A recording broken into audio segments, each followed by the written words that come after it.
जानते हैं संसार में अधिकांश अपराधों की वजह अनियंत्रित काम ऊर्जा है। अनियंत्रित काम ऊर्जा मतलब या भटकी हुई काम ऊर्जा या सेक्स या यौन अपराध। यौन अपराध को छिपाने के चलते लोग क्राइम कर बैठते हैं और ऐसे घिनौने से घिनौने क्राइम घटित हो जाते हैं जिन क्राइम्स के बारे में चर्चा करना भी मुश्किल होता है। अभी एक एप्स्टीन फाइल्स करके हम प्रकरण देख रहे हैं जिसमें देश दुनिया के अमीर से अमीर लोग उसमें बोल रहे हैं, इन्वॉल्व रहे हैं। कितना सच है कितना झूठ है ये तो लोग ही जाने, या जो किंवदंतियाँ आ रही हैं उनके पीछे का कितना सच है। पर एक बात मैं जो आपसे साझा करना चाहता हूँ वो बहुत ज़रूरी है। यौन अपराध घटित तब होते हैं जब यौन प्रक्रिया के बारे में या यौन क्रिया के बारे में हमारी जानकारी कम होती है या अधूरी होती है। काम जगत की धुरी ही काम ऊर्जा है। काम जगत यानी कि ये इच्छा जगत, इस संसार की धुरी ही ये यौन ऊर्जा है, ये काम ऊर्जा है। जब यह रूपांतरित होकर के ऊर्ध्वगामी होती है, हमारी योग की भाषा में जब यह ऊर्ध्वगामी होती है तो संसार में उत्थान का और सृजन का हेतु बनती है, और जब यह अधोगामी होती है तो यह पतन का, अपराध का बीज बनती है। आपकी भटकी हुई काम ऊर्जा, sex energy, sexual energy crime का सबसे बड़ा और गहरा कारण है।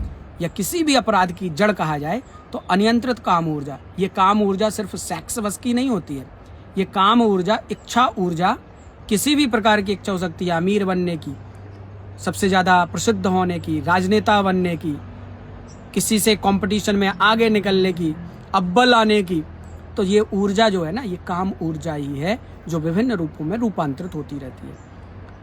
असल में जो लोग खाली होते हैं, शांत होते हैं, जिनके पास जीवन के बाह्य लक्ष्य नहीं होते हैं, सांसारिक लक्ष्य नहीं होते हैं जिनके पास, तो उनकी ये ऊर्जा उनको सिर्फ और सिर्फ यौन क्रिया में उलझा के रख देती है।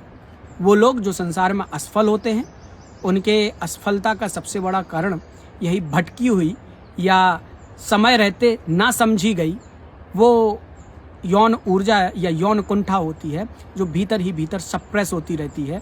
और वो अन्य या अप्राकृतिक रास्तों से या प्राकृतिक रास्तों से भी तो व्यभिचार, अपनी सीमाओं के पार जाकर, मर्यादाओं को भंग करके जब यौन क्रियाओं में लिप्त हो जाते हैं तो वो ग्लानि का कारण बन जाते हैं, और यही ग्लानि उनके पतन का कारण बनती है। जो पतन बाद में उनको अपराध की तरफ प्रेरित कर देते हैं, और जब अपराध हो जाता है तो खुद को बचाने के लिए या तो दूसरों का मर्डर कर देते हैं या खुद आत्महत्या कर लेते हैं।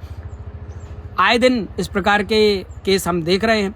उनके बीच में, मूल में कहीं ना कहीं ये यौन क्रिया छिपी हुई है, सेक्सुअल संबंध छिपे हुए हैं। मैं सेक्स को लेकर के हमेशा से शुरुआत से एक शब्द बोलता आया हूँ, spiritual energy hidden in the cross. दो लोगों के क्रॉस होने में, मिलने में एक आध्यात्मिक ऊर्जा छिपी हुई होती है।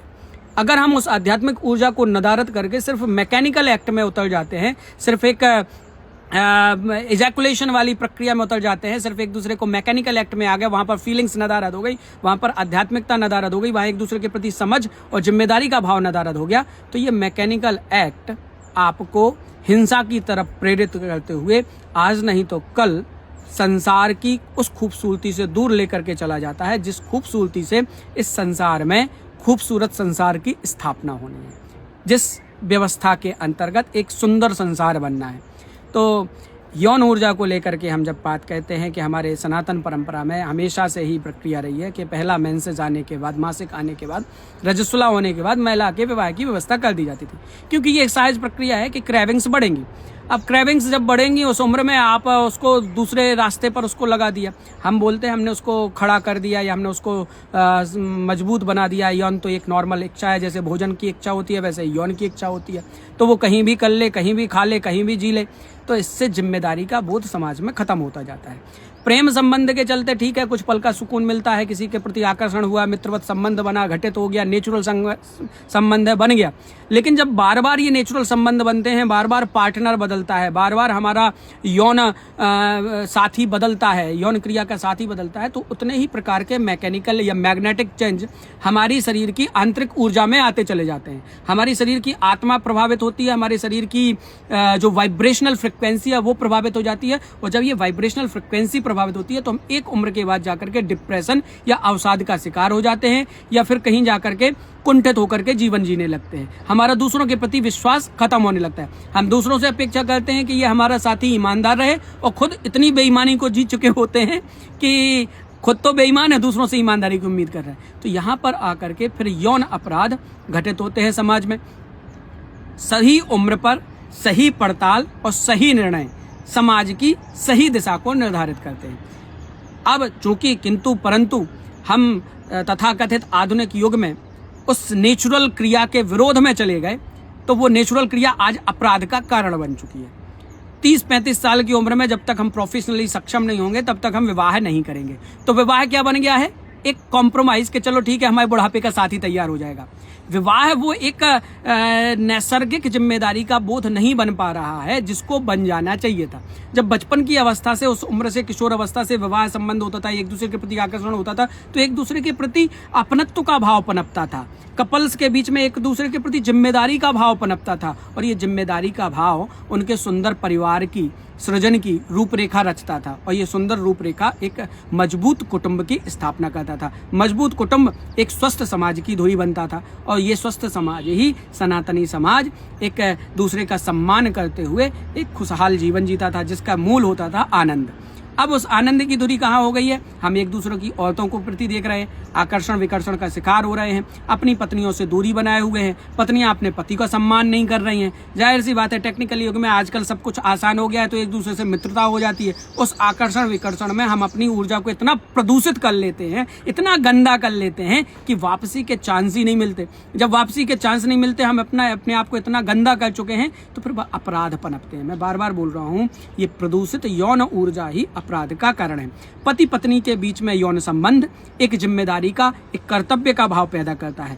प्रेमी प्रेमिका के बीच में होने वाला संबंध कुछ पल का सुकून देता है, लेकिन असंतुलन देता है। अगर एक अंदर से इनसिक्योरिटी देता है, भय का वातावरण देता है कि कहीं ये दूसरे के साथ तो नहीं चली जाएगी, यहाँ तो नहीं चलेगी जाएगी, वहां तो नहीं चली जाएगी। अगर प्रेमी युगल है जो यौन क्रिया में लिप्त हो चुके हैं, तो उनके बीच में एक जिम्मेदारी का भाव तभी पनपता है जब वो विवाह के बंधन में बनते हैं। विवाह के बंधन में नहीं बने, विच्छेद हो गया, तो एक दूसरे के मन में आजीवन इनसिक्योरिटी चलती रहती है। कहीं हमारा प्रेमी हमारी प्रेमिका हमारी पत्नी के सामने तो नहीं आ जाएगा, कहीं हमारी प्रेमिका हमारे पति के सामने तो नहीं प्रेमिका हमारी पत्नी के सामने तो नहीं आ जाएगी। ये जीवन पर्यंत का झगड़ा हो जाता है। और कभी हमें प्रेमी जीवन के किसी पड़ाव में मिल गया तो हमारा आकर्षण फिर से वो पुरानी यादें आने लगती हैं, उस तरफ खींचने लगती हैं, फिर अपराध हो जाते हैं। तो भैया, प्रेमी प्रेमिका का संबंध अगर बन रहा है एक उम्र के पड़ाव पर, वो विवाह के बंधन में बंधे, एक दूसरे का जिम्मेदारी जीवन पर्यंत निभाने के लिए। ऐसा नहीं कि अभी कुछ दिन के लिए संबंध बनाया, फिर छोड़ दिया, फिर विच्छेद कर लिया। तो ये जो हिंसा है, ये हिंसा दिखती नहीं, पर ये हिंसा समाज प्रतिदिन कर रहा है।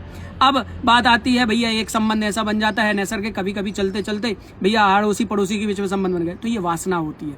अपरिचित के बीच में संबंध बन गए, वासना होती है। आपकी भूख के ऊपर नियंत्रण नहीं है, कहीं भी कुछ भी खा लिया। मैं बार बार बोलता हूँ, आहार आपका शुद्ध होना चाहिए, उसी प्रकार से आपका संबंध शुद्ध होना चाहिए, सात्विक होना चाहिए। संबंध शुद्ध सात्विक तब होगा जब वो मन, भावना, अहंकार को त्यागते हुए मन और भावना की शुद्धता के साथ, एक दूसरे के प्रति सम्मान के साथ, एक दूसरे के प्रति उत्तरदायित्व बोध के साथ बनता है, तब वो आपके उत्थान में सहायक सिद्ध होता है। और यौन संबंध सिर्फ अपनी भूख को मिटाने के लिए बनता है, टाइम पास करने के लिए बनता है, तो ये समाज में कहीं ना कहीं अपराध का बीज पल्लवित करता है। समाज में एक विशृंखलता पैदा करता है, उच्छृंखलता, जिसको निरंकुशता बोलते हैं, जिसको अहंकार बोलते हैं, जिसको ईगो बोलते हैं, उसका कारण बन जाता है। वहीं संबंध किसी मित्र की पत्नी के प्रति अगर गलत दृष्टि आ रही है, परिवार में संबंधियों के प्रति गलत दृष्टि आ रही है, नैसर्गिक रूप से कभी विरोधाभास में किसी का कोई घटना घट गया, तो उसमें अपने आप को तुरंत उससे फिल्टर करो, अलग करो, जिम्मेदारी के बोध को वापस लाओ, ग्लानि से बाहर निकलो, और बार बार उस घटना को दोहराने से बचो